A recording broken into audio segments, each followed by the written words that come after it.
দর্শক, এই মুহূর্তে কাকরাইল এলাকায় রয়েছেন সহকর্মী আফজাল হোসেন। সরাসরি যুক্ত হচ্ছি তার সাথে। আফজাল, আন্দোলনের সর্বশেষ পরিস্থিতি কেমন দেখছেন, কি বলছেন আন্দোলনকারীরা, আমাদের জানাবেন।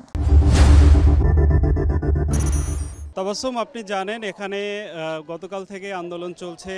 জগন্নাথ বিশ্ববিদ্যালয়ের শিক্ষার্থীরা এখানে আন্দোলন চালিয়ে যাচ্ছেন। মূলত আপনি দেখতে পাচ্ছেন এখানে তারা 3 দফায় আন্দোলন করছেন। এই আন্দোলনগুলোর মধ্যে অন্যতম দাবি হচ্ছে সেখানে আবাসিক যে শিক্ষার্থী নেই, যারা 70% শিক্ষার্থীকে আবাসন বৃত্তি দিতে হবে। ক্যাম্পাসে যত ক্রিয়াশীল সংগঠন রয়েছে, ছাত্র শিবির, ছাত্রদল সহ অন্যান্য বাম সংগঠন, ডান সংগঠন, যত ধরনের সাংস্কৃতিক সংগঠন আছে, তারা প্রত্যেকে এখানে এটার সাথে যুক্ত হয়েছেন।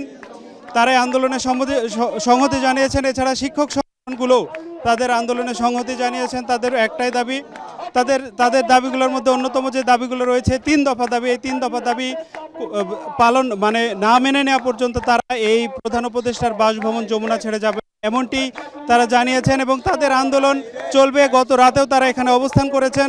এখান থেকে তারা বারবার স্লোগান দিচ্ছেন এবং তাদের দাবির কথা সরকারের কাছে জানাচ্ছেন। এই ছিল আমার কাছে সবশেষ পরিস্থিতি। তাবাসসুম। আফজাল, আপনাকে ধন্যবাদ। দর্শক, কাকরাইল এলাকা থেকে আন্দোলনের সবশেষ পরিস্থিতি জানাচ্ছিল আমাদের সহকর্মী আফজাল হোসেন।